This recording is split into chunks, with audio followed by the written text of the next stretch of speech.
देश के प्रधानमंत्री को अगर ये पता है कि पाकिस्तान में राहुल जी के लिए दुआ हो रही है तो उनको ये भी पता होना चाहिए था कि मणिपुर 1 साल से चल रहा है, वो आज तक उसकी आग क्यों नहीं थमी। अपने आप को कहते हैं कि मैं तो, मेरे पड़ोसी जो हैं वो मुस्लिम भाई हैं, हम उनके यहाँ जाते हैं, सेवई खाते हैं, नॉन वेजिटेरियन खाना खाते हैं। इसका मतलब मोदी जी हमारे वेजिटेरियन नहीं है, वो नॉन वेजिटेरियन। PSU के अंदर आपके दरिंदों ने 3 दिन तक बेटी की इज्जत लूटी और तुम्हारे पार्टी के कार्यकर्ता तीनों मध्य प्रदेश में, राजस्थान में JP नड्डा के साथ प्रचार और प्रसार करते रहे। पकौड़ा तलने के लिए सजेशन दिया जा रहा है छात्रों को। बताइए, इतना निकृष्ट सरकार अभी तक मैंने भविष्य में नहीं देखा। इतने तो पूरे साल में बच्चे का जो वो वाइपर टाइपर क्या हो बांधने वाला वो भी लीक नहीं होता जितने इनकी सरकार में पर्चे लीक हो गए। बनारस में क्या मुद्दा है? बनारस के बारे में कहा जा रहा है कि मोदी जी ने बहुत ज्यादा विकास कर दिया है, क्या सच्चाई क्या है? देश के प्रधानमंत्री बिल्कुल झूठ बोल रहे हैं। कल उनका एक बयान आया, कल परसों, मुजरा। अरे देश के प्रधानमंत्री जो मुजरे में जाता है, शायद वो भी मुजरे की बात नहीं करता। इसका मतलब तुम मुजरे में गए हो, तुमने मुजरा देखा है, तुम्हें पता है मुजरा कैसा होता। देश के प्रधानमंत्री होने के बाद तुम मुजरे की बात करते हो। भाजपा वाले जो जीत रहे हैं तो विकास पे वोट क्यों नहीं मांग रहे हैं? मोदी जी क्यों घबराए हुए बार बार बनारस क्यों आ रहे हैं? इसका मतलब संसदीय क्षेत्र है तो आएंगे। मोदी जी आते हैं, झुग्गी झोपड़ियों को ढक दिया जाता है पर्दे से। बताइए, विकास है मोदी जी का। चुनाव के इतिहास में पहली बार 2 रानी लक्ष्मीबाई और अहल्याबाई रजिया सुल्तान, क्या क्या नाम लूं मैं, बनारस की सरजमी पर भाजपा की ताबूत में आखिरी कील ठोकने आ रही है। आखिरी कील ठोक रही है। मोदी जी उस गौ माता के जो काट के बोटी बनाकर जो है मीट अगर विदेश में सेल करते हैं, उस कंपनी से भी मोदी जी चंदा लिए हैं। जनता अपना मूड बना चुकी है और मोदी जी को अपना मूड बनाना है कि कब हम गुजरात जाए। मोदी जी क्या हार रहे हैं? बिल्कुल हार रहे हैं, बिल्कुल हारेंगे, डंके की चोट से करें हारेंगे। इस वक्त हम बनारस में हैं और बनारस में आज प्रियंका गांधी, डिम्पल यादव की रोड शो हो रहा है। इस वक्त दुर्गाकुंड इलाके में है, कुछ ही देर में जो है उनका रथ यहाँ पे निकलने वाला है। उससे पहले कुछ लोग हमें यहाँ मिल गए जो समाजवादी पार्टी और कांग्रेस पार्टी के समर्थक है। उनसे हम बातचीत करेंगे कि बनारस में क्या माहौल है और देश में किन मुद्दों पर चुनाव हो रहा है। आज 6ठे चरण का चुनाव हो रहा है और 7वें चरण का चुनाव जो है बनारस में होना बाकी है। 1 जून को यहाँ पे चुनाव होगा। बहुत बहुत स्वागत है। क्या नाम है आपका? मेरा नाम है राजू राम। कहाँ से हैं आप? हम बनारस के रहने वाले हैं। बनारस में क्या माहौल देख रहे हैं? माहौल बनारस का परिवर्तन है। बनारस में भी परिवर्तन? बनारस में 100% परिवर्तन है। इस बार हमारे अजय राय जी इंडिया गठबंधन के जो है बैनर तले जीत रहे हैं। यहाँ भाजपा वाले कह रहे हैं कि यहाँ 10 लाख वोट से हम जीतने जा रहे हैं। अरे भाई, भाजपा वाले जो जीत रहे हैं तो विकास पे वोट क्यों नहीं मांग रहे हैं? मोदी जी क्यों घबराए हुए बार बार बनारस क्यों आ रहे हैं? इसका मतलब संसदीय क्षेत्र है तो आएंगे। अरे तो इसके पहले तो भी संसदीय क्षेत्र था, आना चाहिए ना। अंदर से घबराए हुए हैं, एकदम कांप रहे हैं। इस बार हमारे बनारस के जनता खुद स्वयं लड़ रही है चुनाव। क्या मुद्दा है बनारस में? मुद्दा ये है बेरोजगारी, महंगाई, जो नौकरियां नहीं मिले, बच्चे पढ़े लिख कर बेकार पड़े हैं, पर्चा लीक हो जा रहा है, यह मुद्दा है। मुद्दा असली है संविधान बचाने का। अगर 2024 में अगर संविधान जिसको बनाना होगा, निश्चित तौर पे इंडिया गठबंधन को वोट देगा, देने जा रहा है और हम खुद भी दे रहे हैं। क्या नाम है आपका? ब्रिजेश जैसल। क्या नाम है? ब्रिजेश जैसल जी। किन मुद्दों पे, आप तो युवा हैं, किन मुद्दों पे आप लोग चुनाव लड़ रहे हैं? युवा है तो आप जान ही रहे हैं भैया, रोजगार, नौकरी बात नहीं कर रही है बेरोजगारी। कौन सा बात कर रही है नौकरी की? बताइए, पेपर लीक की सरकार है, पेपर लीक हो जा रहे हैं, जो हो भी रहे हैं कोर्ट में चले जा रहे हैं। पकौड़ा तलने के लिए सजेशन दिया जा रहा है छात्रों को। बताइए, इतना निकृष्ट सरकार अभी तक मैंने भविष्य में नहीं देखा। इस बार जनता उनको खुद झोला उठाकर भागने पर मजबूर कर उठा लेंगे। इस बार झोला उठा लेंगे भैया, झोला उठाने के लिए आ रहे हैं बनारस। लोगों से ये मिलने कहने के लिए आ रहे हैं कि भैया अलविदा, फिर हम नहीं आएंगे। इसलिए बनारस आके 2-2 दिन रुक रहे हैं। क्या नाम है आपका? साबान मुअज्जम नाम है मेरा। साबान जी, आप देख रहे हैं बनारस में कई बार जो है मोदी जी तीसरी बार शायद लड़ने जा रहे हैं। आपको क्या लगता है कि इस बार जो है क्या टक्कर दे पाएंगे अजय राय? ऐसा तो लग रहा है टक्कर तो India Samajwadi party plus Congress से गठबंधन है और अलायंस का बहुत ही फायदा हो रहा है बनारस की जनता को। किन मुद्दों पे आप लोग वोट कर रहे हैं? मेन तो देश में सबसे बड़ा मुद्दा बेरोजगारी का मुद्दा है, महंगाई का मुद्दा है। जो ये पहले सन 2014 के पहले जो गैस सिलेंडर 450 रुपए में था, वो आज 1200 से होकर 900 रुपए में मिल रहा है। बनारस में क्या मुद्दा है? बनारस के बारे में कहा जा रहा है कि मोदी जी ने बहुत ज्यादा विकास कर दिया है, क्या सच्चाई क्या है? ये जो विकास की बातें करते हैं ये खोखला है। ये आपको रोड पे विकास दिखेगा, हाईवे पे रिंग रोड पे आपको विकास दिखेगा। वो भी विकास किस चीज का दिखेगा? वो लाइटों का विकास दिखेगा। ये विकास पे एक चीज और हम कहना चाहेंगे, विकास जब मोदी जी आते हैं झुग्गी झोपड़ियों को ढक दिया जाता है पर्दे से। बताइए ये विकास है मोदी जी का? अगर विकास है तो क्यों झुग्गी झोपड़ियों को, गरीबों को, जो दलित लोग हैं, हम दलित हैं, ब्रजेश कुमार जैसल जिलाध्यक्ष अनुसूचित जाति से, जो दलित बीएसपी के साथ जा रहा था। बीएसपी नहीं, कोई ऑप्शन नहीं भैया। क्यों जाएगा? संविधान बचाना है तो इंडिया गठबंधन के साथ आना है। बहन जी नहीं बचा रहे। नहीं, बहन जी तो उनके साथ मिली हुई है, उनके साथ रोटी तोड़ रही है बैठ के।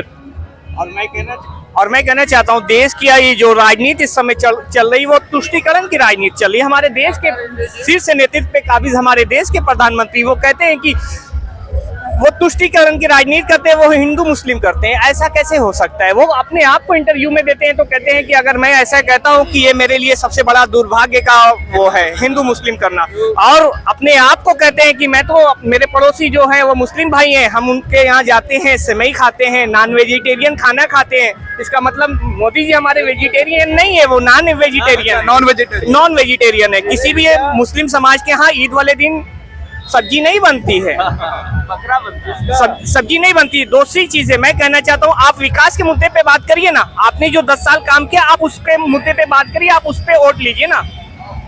ये तुष्टीकरण की राजनीति नहीं होना चाहिए। क्या कह रहे हैं भैया?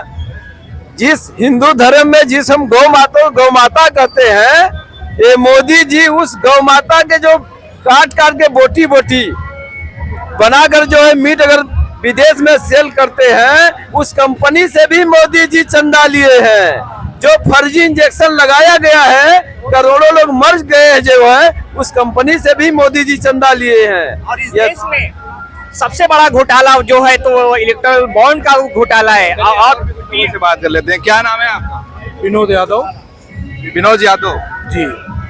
प्रियंका गांधी डिंपल यादव की यात्रा हो रही है आज, कुछ असर पड़ेगा उनका बनारस में? ये असर तो आज सामने ही दिख रहा है। असर दिख रहा है अभी से? असर तो बहुत सामने दिख रहा है। असर आज से नहीं, असर तो 1 महीने पहले से दिख रहा है, क्योंकि जनता अपना मूड बना चुकी है। जनता अपना मूड बना चुकी है और मोदी जी को अपना मूड बनाना है कि कब हम गुजरात जाए। मोदी जी क्या हार रहे हैं? बिल्कुल हार रहे हैं, बिल्कुल हारेंगे, डंके चोट से करें हारेंगे। क्यों नहीं हारेंगे? वोटों से हार रहे हैं। अरे 2.5-3 लाख से वोट से हारेंगे। 2.5-3 लाख कुछ किए नहीं है, खाली कागज में काम कर दिए हैं। प्रियंका गांधी की यात्रा हो रही है, डिंपल यादव भी, कुछ असर पड़ेगा बनारस में? देश के इतिहास में, इस चुनाव के इतिहास में पहली बार 2 रानी लक्ष्मीबाई और अहल्याबाई रजिया सुल्तान, क्या नामलूम है, बनारस की सरजमी पर भाजपा की ताबूत में आखिरी कील ठोकने आ रही है। आखिरी कील ठोक रही है। क्यों वजह है उसकी? परसों इन्होंने महिला सम्मान समारोह किया बनारस में। वो मेरे ख्याल से 1,000 रुपए में महिलाएं लाए थे। आपको कैसे पता है? मुझे ऐसे पता है, उस महिला सम्मान समारोह में किसी भी एक महिला ने संगठन के लोगों से ये बात नहीं पूछी जो आज आप महिला सम्मान समारोह कर रहे हैं। देश के प्रधानमंत्री तो खुद अपनी बीबी को सम्मान नहीं दे रहे, वो सम्मान का इंतजार कर रही। चलो वो दूसरी BHU की एक बेटी के साथ 3 लड़कों ने बलात्कार किया, हुए भाजपा वाले थे। क्या किसी माँ बहन की आंख नहीं खुली? क्या पता नहीं था? सवाल करती देश के प्रधानमंत्री ने फेसबुक पर, व्हाट्सएप पर, इंस्टाग्राम पर, ट्विटर पर कहीं भी कोई 2 अल्फाज ऐसे नहीं कहे कि मेरे कार्य क्षेत्र में ऐसा हुआ और भाजपा के कार्यकर्ताओं ने किया। तो इसका मतलब वो किराए की थी, और किराए का आदमी वो करता है जो कहा जाता है। अगर वो किराए की ना होती तो वो कहती देश के प्रधानमंत्री से कि तुम कैसा महिला सम्मान समारोह कर रहे हो, कि BHU के अंदर आपके दरिंदों ने 3 दिन तक बेटी की इज्जत लूटी, और तुम्हारे पार्टी के कार्यकर्ता तीनों मध्य प्रदेश में, राजस्थान में JP नड्डा के साथ प्रचार और प्रसार करते रहे। और देश के प्रधानमंत्री, तुम्हारा कार्य क्षेत्र है, तुम्हारी लोकसभा है, तुमने यहाँ रहकर उस बेटी के लिए 2 अल्फाज नहीं कहे, कोई अफसोस जताने की बात नहीं कही, इसलिए वो किराए की थी। अच्छा, मोदी जी कह रहे हैं कि राहुल गांधी के लिए पाकिस्तान में दुआ हो रही है कि वहाँ जो शहजादे यहाँ पे प्रधानमंत्री बन जाए। इस पे क्या कहेंगे आप? मैं इस पर ये कहूंगा, देश के प्रधानमंत्री को जब ये पता है कि पाकिस्तान में शहजादे के लिए दुआ हो रही है, तो देश के प्रधानमंत्री को ये भी पता होना चाहिए था पुलवामा में 42 जवान शहीद हुए थे, वो RDX कहाँ से आया था, वो हमला कहाँ से हुआ था। देश के प्रधानमंत्री को अगर ये पता है कि पाकिस्तान में राहुल जी के लिए दुआ हो रही है, तो उनको ये भी पता होना चाहिए था कि मणिपुर 1 साल से चल रहा है, वो आज तक उसकी आग क्यों नहीं थमी। अगर यही दंगा हिंदू मुस्लिम होता, मैं सलाम करता हूं देश के हिंदू मुसलमान को, मैं सलाम करता हूं सिख ईसाइयों मुसलमान को, मैं सलाम करता हूं मंदिर वालों, मस्जिद वालों, गिरजाघर वालों, गुरुद्वार वालों को, मैं सलाम करता हूं यहाँ के युवा को, मैं सलाम करता हूं यहाँ की संस्कृति को, और मैं बार बार दुआ करता हूं ईश्वर अल्लाह भगवान से, अगर दोबारा मेरा जन्म हो तो इस भारत के अंदर होना चाहिए, कहीं और नहीं होना। बनारस से मोदी जी सुनिए पहले मेरी बात सुनिए। देश के प्रधानमंत्री पाकिस्तान की तो बात करते हैं, यहाँ पर्चे लीक हो गए पूरे देश के अंदर, इतने तो पूरे साल में बच्चे का जो वो वाइपर टाइपर क्या हो बांधने वाला वो भी लीक नहीं होता, जितने इनकी सरकार में पर्चे लीक हो गए। पाकिस्तान का तो इन्हें पता है, इस देश का नहीं पता। अभी 50 लाख भर्तियां हुई पुलिस की इस उत्तर प्रदेश के अंदर। भर्तियों में बच्चों ने 1,000 रुपए लगाकर, 1500 रुपए लगाकर एग्जाम दिया, और इनके चहेतों ने पर्चे लीक करा दिए और कह दिया भर्ती कैंसिल। आपको उसका पता नहीं चलता। देश के प्रधानमंत्री बिल्कुल झूठ बोल रहे हैं। कल उनका एक बयान आया, कल परसों, मुजरा। अरे देश के प्रधानमंत्री जो मुजरे में जाता है, शायद वो भी मुजरे की बात नहीं करता, इसका मतलब तुम मुजरे में गए हो, तुमने मुजरा देखा है, तुम्हें पता है मुजरा कैसा होता। देश के प्रधानमंत्री होने के बाद तुम मुजरे की बात करते हो, कैसे महिला सम्मान की बात करते, कैसा देश चलाने की बात करते। अब बनारस की जनता जान चुकी है कि हमारी गलती पूरा देश भर रहा है। इस गलती जो हमने की थी, इस गलती को हम ही मिटाएंगे। आने वाली 1 तारीख को अजय राय को यहाँ से जिताने का काम ये जनता करेगी। यहाँ जनता चुनाव लड़ रही है, इंडिया गठबंधन पीछे है, और जब जनता चुनाव लड़ती है तो भाजपा के लोग और देश के प्रधानमंत्री इस मुखालते में भूल मना रहे कि प्रधानमंत्री नहीं हारता। इसी काशी के लाल ने स्वर्ग के इंदिरा गांधी जी को अमेठी में जाकर हराया था। आज तो काशी का लाल यहाँ है। काशी के लाल के लिए यह बनारस की जनता दूसरा इतिहास रचने जा रही है कि यहाँ काशी की जनता देश के प्रधानमंत्री को हराकर उन्हें गुजरात भेजने का काम करेगी। यही 1 तारीख को यहाँ की जनता काम करेगी। क्या नाम? मेरा नाम चंदन कुमार है। इस बार बनारस की हुआ जो स्टूडेंट है, इस बार मोदी जी को एक भी वोट नहीं देंगे, क्योंकि पेपर देते देते हम लोग परेशान हो गए एकदम से। हर बार पेपर लीक हो जा रहा है, और मौका दीजिए। नहीं, एक बार नहीं, कभी मौका नहीं देंगे। जीवन में कोई स्टूडेंट मौका देगा ही नहीं, क्योंकि देखिए वहाँ पे युवा सब हॉस्टल में रहते हैं, सब बैठे हैं पढ़ के। आज तक पेपर लीक होते जा रहा है, सब परेशान, माँ बाप परेशान हो जा रहे हैं। जब हम लोग नहीं हमको रोजगार नहीं मिलेगा, जब हम नहीं कमाएंगे तो अपने माता पिता को कहाँ से खिलाएंगे? बताइए, कहीं से खिला पाएंगे? रोजगार की बात कौन कर रहा है अभी? रोजगार की बात हमारे राहुल गांधी कर रहे हैं। रोजगार देने की बात, 30 लाख भर्ती की बात कर रहे हैं। तो हम लोग इस बार इंडिया गठबंधन को जिताएंगे भारी से भारी मतों से। चलिए, बहुत बहुत धन्यवाद। हम अभी और भी लोगों से बातचीत करेंगे, और ये जो है यात्रा जारी है। कुछ ही देर में यहाँ से प्रियंका गांधी वाड्रा और जो है डिम्पल यादव निकलने वाली है। खबर आपको कैसी लगी? आप देख रहे थे खोज खबरिया बनारस से। मैं उबैद, बहुत बहुत शुक्रिया।